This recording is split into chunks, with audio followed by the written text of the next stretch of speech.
回の動画はこちらのお庭に来るリスにピクニックテーブルを作る様子と、これからの季節に飲みたいエルダーフラワーのシロップをご紹介します。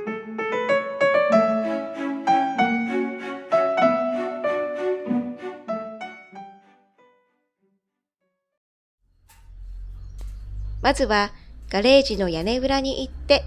何か使えそうな素材がないか探してみることにしました。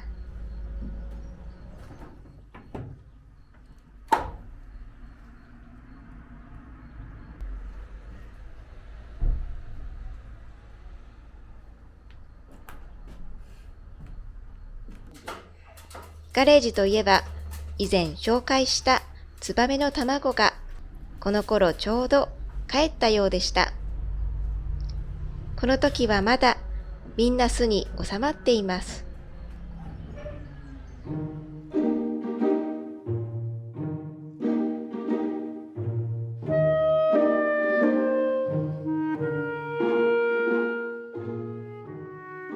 こちらのドアは約100年ぐらい前にこの家のどこかに付けられていたものだと思います。このロックの部分がとても可愛いので何か別のものに使えたらいいなと思っています。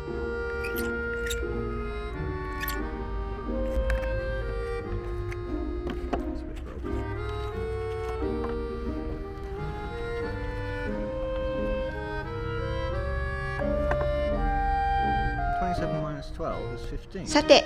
お庭にやってくるキタリスですが、お目当ては一体何だと思いますか？ちなみに調べてみると、このキタリスは冬眠はせず活動しているようですが、家の近くまで来るのはだいたい春から夏頃までです。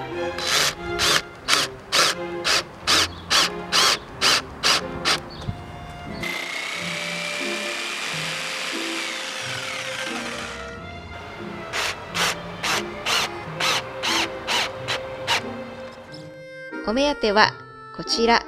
大好物のくるみ。時々キノコやさくらんぼなんかも食べているみたいです。川沿いにたくさんあるこのくるみの木ですが、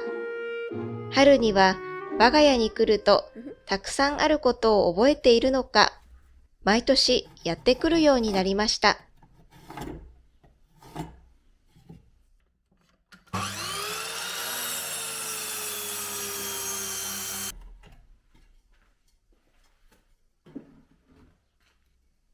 Right?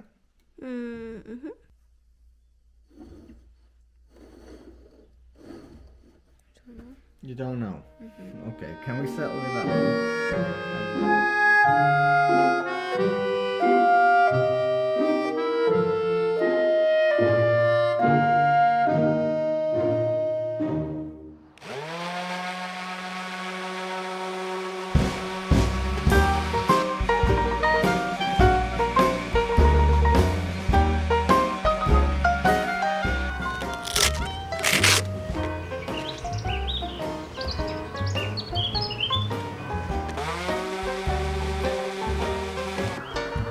こちらのピクニックテーブルの材料には家にあった木の切れ端等を利用して作りました。設計図などもなく思いつくままにやってみましたが、なかなかそれらしい見た目になりました。ただ足だけがちょっと短すぎたので最後に少し付け足しています。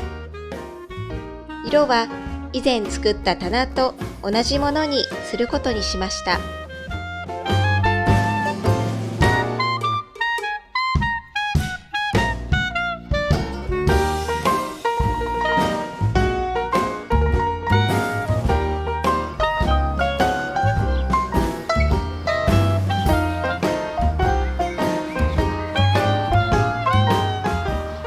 私は毎年お庭のくるみを集めて容器に入れておくようにしています。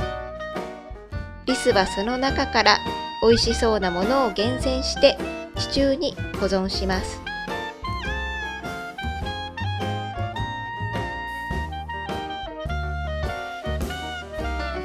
初めてこの保存する様子を見たときはちょっとびっくりしました。てっきり巣の近くに保存するものと思っていましたが、どこでもいいみたいです。庭のあちこちでクルミを見つける謎がやっと解けました。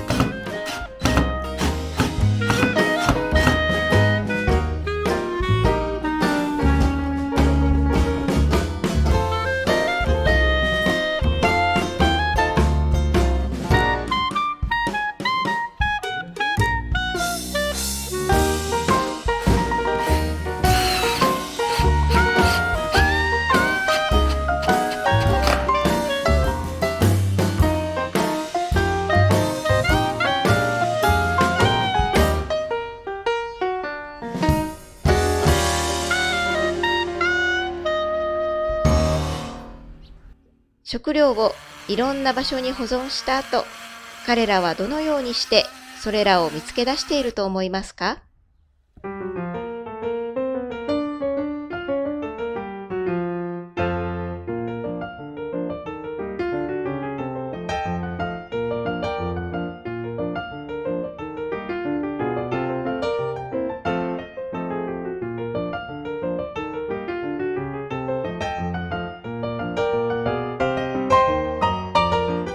わかりましたか？どうやら匂いで見つけ出しているようです。この枝にはクルミの殻を割ったものを野鳥用の餌と一緒に入れていましたが、この撮影日の前日に初めて設置しましたので、クルミを見つけたことにびっくりしました。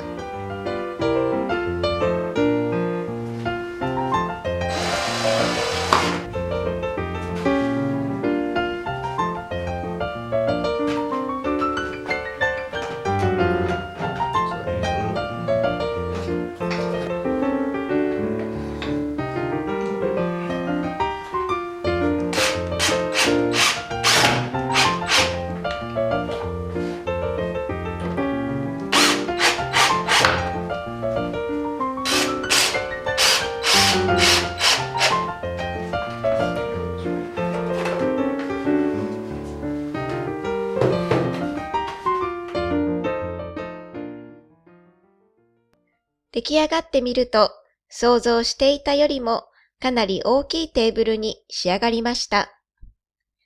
たまに2匹で一緒に来ることもあるので、この大きいテーブルで仲良く食べてくれたらいいなと思います。この後、家にあったカップとソーサーにくるみを入れてみましたが、どこにあるのか探し出すにはもう少し時間がかかりそうです。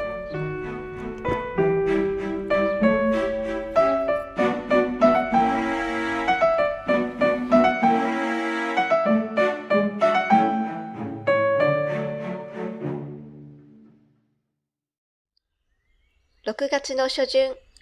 川沿いを散歩すると、あちこちに咲き乱れているエルダーフラワー。古くから薬用として使われてきたこのお花は、花粉症の緩和にもいいと知り、せっかくなのでシロップを作ってみることにしました。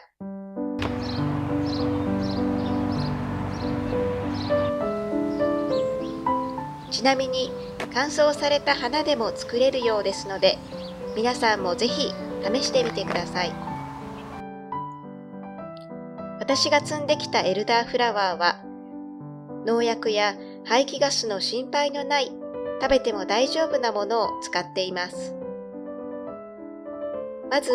できる限り茎の部分とゴミを取り除き、キッチンペーパーの上に花を広げて1時間ほど置いておきます。こうすることで花についている虫にある程度出て行ってもらうことができるそうです。あとは確認しながらできるだけ取り除きます。洗わない方が香りを失わないとのことですので、洗わずに使います。この時点でかなりフルーティーな甘い香りがしています。お花を置いている間にレモン1個をよく洗いスライスしておき、ガラスの容器は160度に予熱したオーブンで15分温め殺菌しておきます。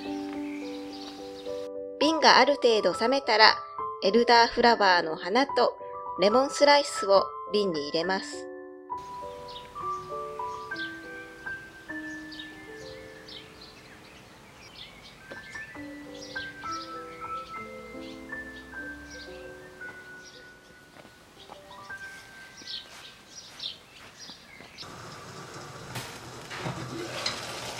お水を沸騰させたら砂糖を入れて溶かします。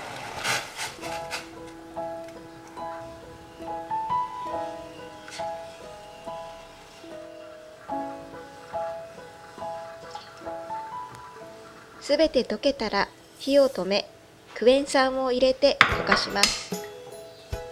クエン酸を入れることで1年ぐらいシロップが持つそうです。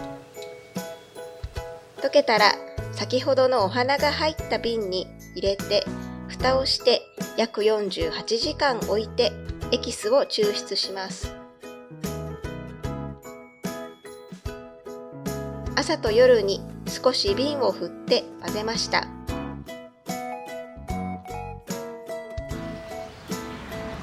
あとはこちらをこして殺菌したお好きな瓶に詰めて完成です。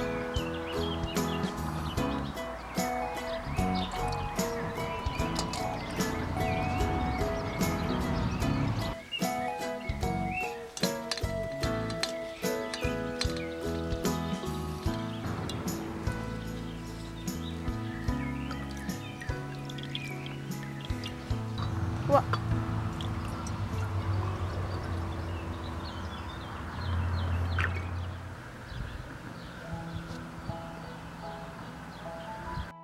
夏は炭酸水で薄めて飲むのが気に入っています。マスカットのような甘みとレモンのすっきりした味わいがとっても美味しくて、来年はもっとたくさん作りたいなと思いました。ちなみにエルダーフラワーは花が終わると実をつけます。黒紫色のベリーになるとシロップやジャムにして楽しむことができるそうです。こちらの動画もご視聴くださりありがとうございました。